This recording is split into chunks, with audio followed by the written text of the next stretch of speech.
ಆಡಳಿತ ಹಳಿ ತಪ್ಪಿದೆ. ಪೊಲೀಸ್ ರಾಜ್ಯ ಇವತ್ತು ಕರ್ನಾಟಕದಲ್ಲಿ ಪ್ರತಿಯೊಂದಕ್ಕೂ ಕೂಡ ಪೊಲೀಸ್ ಇಲಾಖೆಯ ದುರ್ಬಳಕೆ ನಾವು ನೋಡ್ತಾ ಇದ್ದೀವಿ. ವಿರೋಧ ಪಕ್ಷದ ಮೇಲೆ ದ್ವೇಷ ಸಾಧಿಸಲು ಹಲವಾರು SITಗಳು, ಹಲವಾರು ತನಿಖೆಗಳು. ಸ್ವಂತ ಮುಖ್ಯಮಂತ್ರಿಗಳೇ ಇವತ್ತು ಭ್ರಷ್ಟಾಚಾರದಲ್ಲಿರುವಂಥದ್ದನ್ನು ತನಿಖೆ ಮಾಡ್ತಿರುವಂಥ ಸಂದರ್ಭದಲ್ಲಿ ಪೊಲೀಸ್ ದುರ್ಬಳಕೆ ಆಗಿದೆ.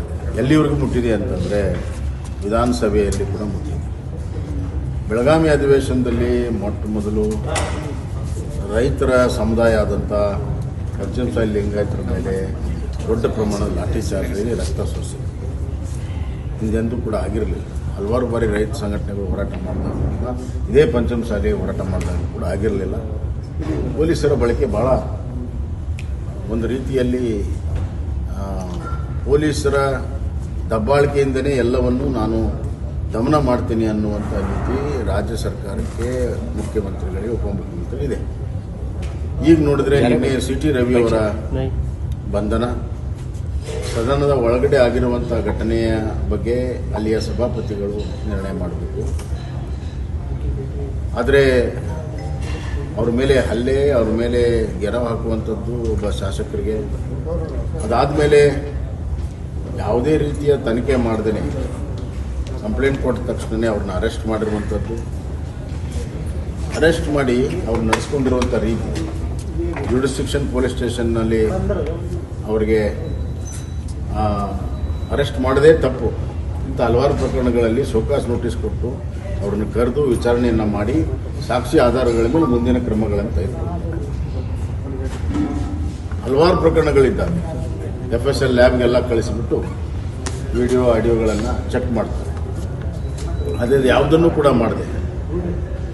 ಇವತ್ತು ಅವ್ರನ್ನ 2-3 ಗಂಟೆಯಲ್ಲಿ ಅರೆಸ್ಟ್ ಮಾಡಿ ಖಾನಾಪುರ ಪೊಲೀಸ್ ಸ್ಟೇಷನ್ಗೆ ತೆಗೆದುಕೊಂಡು ಅಲ್ಲಿಂದ ಹಲವಾರು ಜಾಗಗಳಿಗೆ ಪೊಲೀಸ್ ಸ್ಟೇಷನ್ಗೆ ತೆಗೆದುಕೊಂಡು ಹೋಗಿ ಅವ್ರಿಗೆ ಚಿತ್ರಹಿಂಸೆಯನ್ನು ಕೊಟ್ಟು, ಮಾನಸಿಕ ವೇದನೆಯನ್ನು ಕೊಟ್ಟು ಇವತ್ತು ಅವ್ರು ನಡೆಸ್ಕೊಂಡಿರುವಂಥ ರೀತಿಯ ಮಾನವೀಯಾಗಿ ಎಲ್ಲದಕ್ಕೂ ಕಾನೂನಿದೆ, ತನಿಖೆ ಮಾಡೋದಕ್ಕೆ ವಿಧಾನ ಇದೆ. ಆ ವಿಧಾನವನ್ನು ಕೂಡ ಇವರು ಫಾಲೋ ಮಾಡಿಲ್ಲ, ಕಾನೂನು ಕೂಡ ಫಾಲೋ ಮಾಡಿಲ್ಲ. ಪೊಲೀಸರೇ ತಮ್ಮ ತನಿಖೆ ವಿಧಾನ ಮತ್ತು ಕಾನೂನನ್ನು ಉಲ್ಲಂಘನೆ ಮಾಡೋದಕ್ಕೆ ಯಾರು ಪ್ರೇರಣೆ, ಯಾವ ರಾಜಕೀಯ ಶಕ್ತಿ ಅದರ ಹಿಂದೆ ಇದೆ? ಆದ್ದರಿಂದ ಮುಖ್ಯಮಂತ್ರಿಗಳು ಭಾಳ ವಿಚಾರ ಮಾಡಬೇಕಾಗಿರುವಂಥ ವಿಚಾರ. ಈ ರೀತಿಯ ದಮನಕಾರಿ ಪೊಲೀಸ್ ದಬ್ಬಾಳಿಕೆ ಭಾಳ ದಿವಸ ನಡೆಯೋದಿಲ್ಲ ಜನಶಕ್ತಿಯ ಮುಂದೆ. ನನಗನ್ನಿಸ್ತಾ ಇದೆ ಇದೇ ರೀತಿ ಮುಂದುವರೆದ್ರೆ ಈ ಸರ್ಕಾರಕ್ಕೆ ಒಂದು ಕೇಡು ಕಾಲ ಅತಿ ಶೀಘ್ರದಲ್ಲೇ ಬರುತ್ತೆ ಅಂತ ನನಗೆ ಅನಿಸ್ತಾ ಇದೆ. ಅದು ತನಿಖೆಗೊಳಪಡಬೇಕು. ನೀವು ಈಗಾಗಲೇ ಹೆಂಗೆ ತೀರ್ಮಾನ ಮಾಡ್ತಾರೆ? ಸ್ಪಷ್ಟವಾಗಿ ಅವರು ಹೇಳ್ತಿದ್ದಾರೆ. ಅಲ್ಲ, ಅದೇ ಅವರು ಅಪಾದನೆ, ಈಗ ಅವರು ಮಂತ್ರಿಗಳು ಅಪಾದನೆ ಮಾಡಿದ್ದಾರೆ, ಇವರು ನಿರಾಕರಣೆ ಮಾಡಿದ್ದಾರೆ. ಸತ್ಯ ಶೋಧನೆ ಆಗಬೇಕಲ್ಲ. ಸತ್ಯ ಶೋಧನೆ ಆಗದೇ ನಾವು ಯಾವ ಕನ್ಕ್ಲೂಷನ್ ಬರೋಕ್ಕೆ ಸಾಧ್ಯ? ಸತ್ಯ ಶೋಧನೆ ಆಗಲಿ, ತನಿಖೆ ಆಗಲಿ. ಅಲ್ಲ, ಬಿಜೆಪಿ ಹೆಬ್ಬಾಳ್ಕರ್ ಅವರು ಅದನ್ನೇ ಹೇಳ್ತಿದ್ದಾರೆ, ಸಮರ್ಥನೆಗೆ ನಿಂತ್ಕೊಳ್ತಾ ಇದ್ದಾರೆ ಬಿಜೆಪಿ ಅವರು. ಯಾವ ಪರಿಸ್ಥಿತಿ ಅಲ್ಲ, ನಾವು ಒಂದು ನಿಮಿಷ ಕೇಳಿ. ಪೊಲೀಸರ ನಡವಳಿಕೆಯನ್ನು ನಾವು ಸಮರ್ಥನೆ ಮಾಡೋಕ್ಕೆ ಸಾಧ್ಯ ಇಲ್ಲ. ಸಮರ್ಥನೆ ಮಾಡಬೇಕಾ?